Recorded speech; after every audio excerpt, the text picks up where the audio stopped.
I want you to picture something for a second. It's a really vivid image from the source material we're looking at today.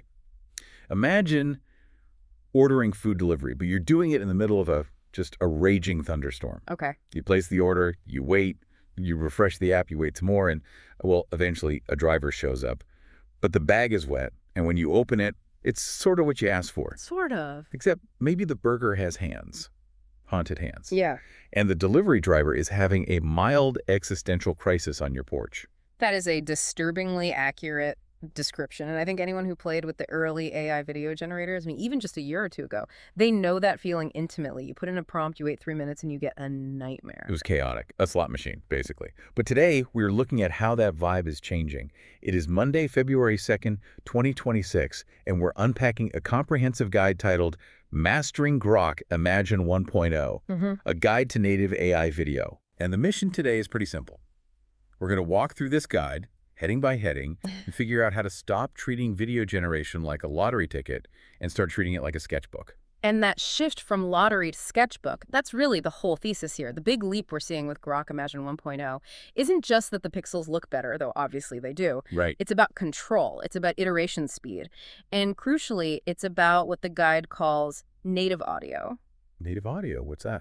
It means we aren't just getting silent moving pictures anymore. We're getting sound that arrives attached to the scene, generated by the same neural network that made the pixels, not bolted on 10 minutes later in some other app. And that changes the storytelling potential fundamentally because the sound and the image actually agree with each other. Okay, so let's unpack this. Right. The guide starts with a section called Grok Imagine 1.0 in 60 seconds. What's new? If I'm explaining this to a friend over coffee, what are the headlines? The coffee version, right? It really comes down to 3 mainstream changes. First, you have 10-second clips. Second, 720p output by default. And third, like I said, that integrated audio. Okay, but we need to pause on the specs for a second because there's a bit of nuance here. The guide makes a pretty sharp distinction between the free tier and the paid tier. It does, and it's really important because it affects your workflow. The guide points out that if you are on a free plan, you're still capped. 6 seconds and 480p resolution. So all the good stuff is behind the paywall. Well, if you click that button for 10 seconds or 720p, the system is immediately going to push you toward the SuperGrok upgrade screen. So the full 1.0 experience, the one we're really analyzing today, is definitely a paid feature. Let's talk about why those specs actually matter. Because to an outsider, the jump from 6 seconds to 10 seconds, it sounds, I don't know, trivial. It's 4 seconds. But in the world of video, 4 seconds is an eternity. I mean, think about a Vine from back in the day or a quick GIF. 6 seconds is a twitch. It's a reaction. But 10 seconds, that allows a shot to breathe. You have time for a beat, a reveal, maybe a punchline. You aren't just seeing movement, you're seeing a micro scene. It's the difference between a glance and a stare. That's a great way to put it. And for the 720p, that might sound low if you're used to 4K gaming, but for AI video on mobile screens, it is the sweet spot. Right, cleaner edges. Cleaner edges, fewer of those mushy textures we saw in the beta. But more importantly, 720p is the threshold where generation speed meets acceptable quality. If they push for 4K, you'd be waiting 20 minutes for a clip. At 720p, you can iterate. And just to give everyone a sense of the scale here, the guide drops a staggering stat from XAI. In the last 30 days around the launch, there were 1.245 billion videos generated. Which is just mind-bending. That is not a tiny lab demo anymore. That is operating at a massive consumer scale. It means the model is getting feedback at a rate that is almost impossible to comprehend. Okay, moving on. Heading 2. What Grok Imagine actually is and what it's not. I think this is crucial because people expect these tools to be Hollywood in a box. And that's exactly how you get disappointed. The guide outlines 2 main entry points. Text to video, where you describe a scene, get a clip. And image to video, where you give it a still image and it animates it. Right, but the what it is not section is where the real insight lies. It is not a make my entire film button. The guide actually says the constraint, that 10-second limit, is a feature, not a bug. Exactly. You are composing individual shots. You are not directing a trilogy with one click. If you try to do too much, the model just loses coherence. It's about assembling building blocks. The guide also mentions a shift towards editing capabilities. What does that mean here? This is fascinating. The API launch materials are highlighting things like restyling scenes or, adding and removing objects. It suggests we're moving away from pure random generation toward actual video editing. Ah, okay. The guide puts it perfectly. Generating is fun. Editing is how you ship. That's where real professional workflows are going to live. Not in rolling the dice, but in fixing the shot. Okay, let's talk about where we can actually get our hands on this. Heading 3 covers availability. It lists the usual suspects: web, iOS, Android, and Inside X. But there is a reality check here. The rollout is described as boring but important.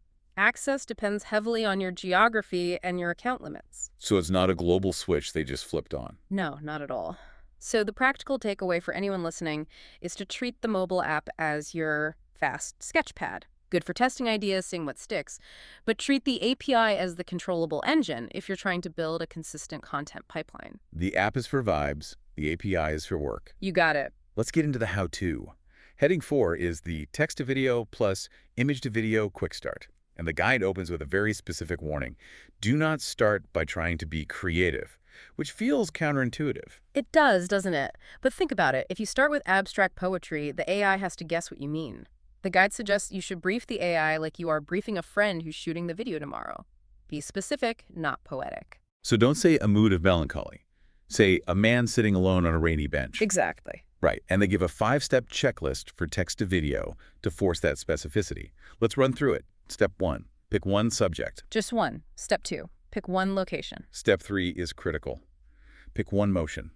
A pan, a dolly, a wobble. But just one. And then step 4, pick one action the subject walks or laughs. And finally, step 5, add one audio intention. And that simplicity is key. One subject, one motion, one sound. If you overload the prompt with, I don't know, a man runs while the camera spins and fireworks go off, the model gets confused. It's like trying to listen to 3 conversations at once. Now, for image to video, they have a different process, the training wheels approach. Which is really smart. Step 1 is use a clean image. Step 2, and this is the important part, ask for small motion first. Things like a blink or a breeze or a subtle smile. And only then do you go for the big stuff. Only after you master that do you ask for big motion like running or jumping. Why start small? Because big motion is where the hallucinations happen.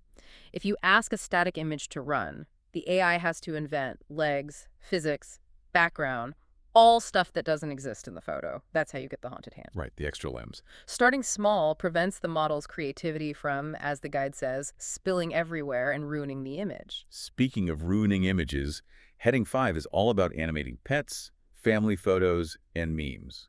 We've all seen those videos where a family photo turns into a body horror movie. Oh, the grandmother who suddenly grows a second head. It's pure nightmare fuel. Yeah. The guide says the goal should be alive, not stunt choreography. Exactly. If you're animating a photo of your dog, you don't want it doing backflips. The rules here are strict. Keep the camera calm, keep the action short, a smile, a wave, and avoid rapid limb motion. Sprinting or dancing is just asking for weird anatomy. There's also a tip here about negative prompting. I feel like people just ignore this box. They do, and it's a huge mistake. You have to tell the model what must not change. You put in commands like same face, no warping, or the classic no extra fingers. Ah, so you're putting up guardrails. Precisely. This is critical for that everyday fun use case that XAI is pushing. Yeah. They want people animating old photos, but that only works if the person still looks like the person. If you turn a meme into a monster, it stops being funny and starts being weird. Okay, let's move to Heading 6. Prompt templates plus audio prompting.